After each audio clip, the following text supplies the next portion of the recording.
Mga pinakalumang kainan sa Metro Manila naman, pre. Sino na bang pinakaluma sa atin? Oy, easy lang. Alam nyo ba na pinakalumang noontime show ay Eat Bulaga? Oy, tama, correct naman. Pinakamatandang miyembro ng Black Cookies. Sige, ako na lang. Kesa masaktan si Api, pinanganak noong 1987. Oo, di 1996 lang. Tinuli ka kamo nun. So, ang una natin is Toho Pansiteria. Ang Gagi, dito ka kayo. Dino kayong bibig eh. Ah, ito pala yun. Kala ko ikaw. So, itong Toho Pansiteria, Antigua. 1888. Nabutan mo no? Wow, talaga? Coming from you.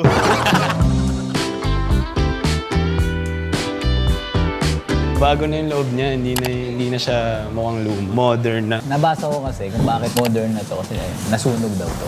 1984. Ang masarap daw dito, Pansit Canton, Mickey Bihon, tapos yung mga nila, yung Shanghai Roll. Yan yung mga pinakasikat nila. Lechon Macau. May Lechon Macau sila dito. Talagang sila yung kakaano. Ice pre, ice pre. Tsaka pa rin, ngayon ko lang nalaman, Chino din pala tawag sa atin noon. Bakit? Chinognog.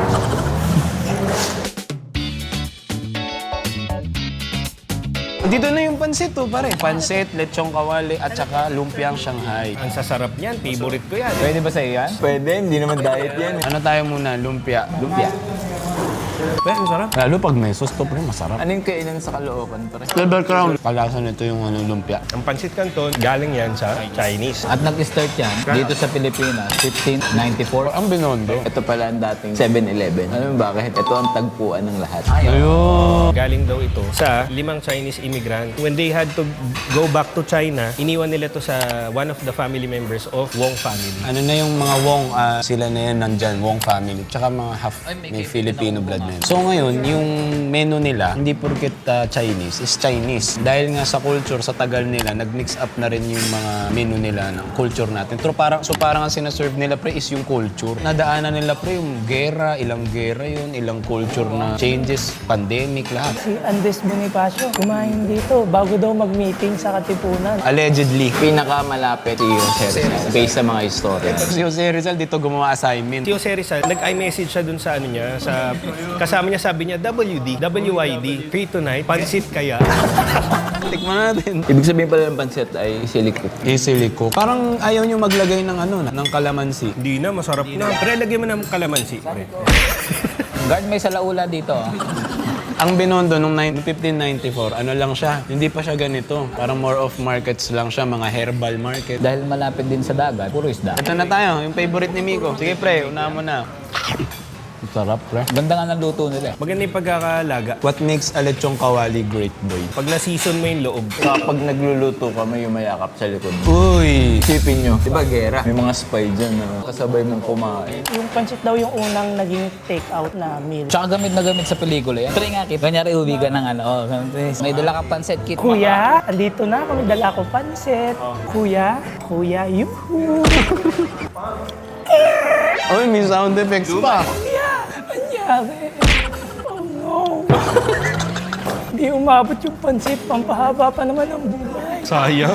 So ito, isa sa actually, kiniklaim nila oldest restaurant in the Philippines. No? So tignan natin kung ano namang kinaibahan ng iba.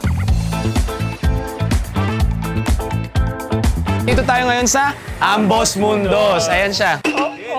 Sarado. Sarado na ba? Buti pa to sarado, yung bibig ng isa dyan ay magsabi. Ayan. Then, dito sa kabila. Ikot tayo. Dito pala. So ngayon, dito tayo sa Ambos Mundos. May istorya daw yan kung ba't nandun siya dati, tapos lumipat siya dito. Ayon lang sa mga tiga rito. Lumipat kasi siguro nahirapan sa upa. Pero at least nandito sila sa tapat lang. Ibig sabihin daw ng Ambos Mundos ay... Both worlds. Kasi alam niyo ba mga tropa, na dati may babura mo dito. Sa kabila, nagbebenta sila dati. Tsaka unggoy. Tapos tinanong yung may-ari, ba't ba may ubab mura? Ang sabi, good luck daw. Eh, yung mga unggoy, para saan yun? Yun ay bad luck. Uy! Ba't gumagano'n ka? Akala ko sasagot niya. Ah...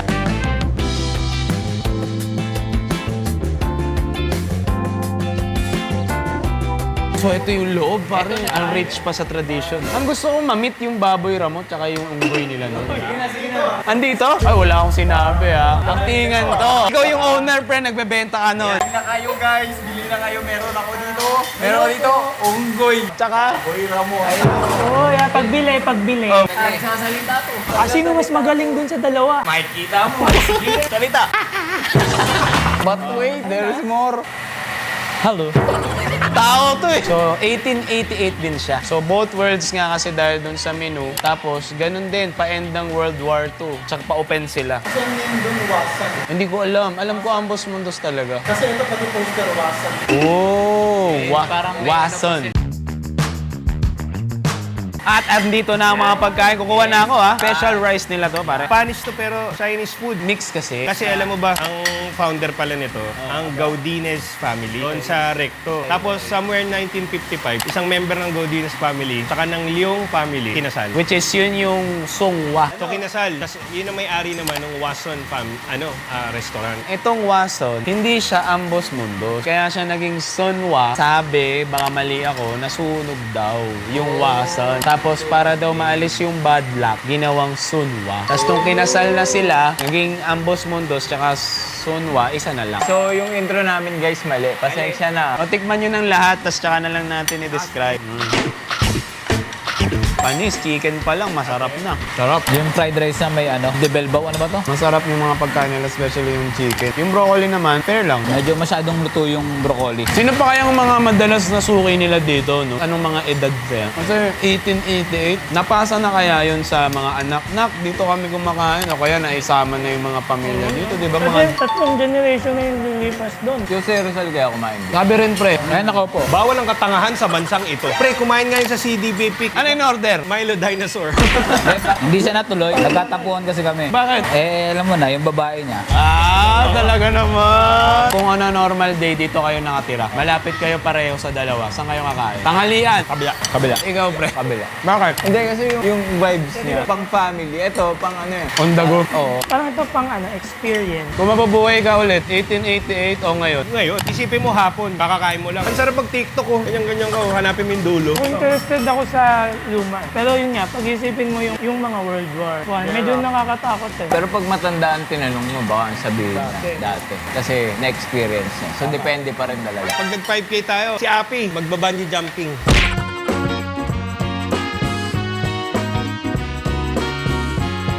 Mamunlok! Na rolling na no? Pwede ba ito pagulungin? Hoy, huwag mong pagulungin. Ito, 1920 to. Bunso na to. Tagal na, no? Alam niyo, fun fact, si Api mukha lang matanda pero bunso yan. Tama, tama. Pero ang galing, andito pala sa Manila lahat ng pinakalumang kainan sa buong Pilipinas. Galing, no? May nalaman ako dito makakabili. Pero mamaya ako na sasabihin.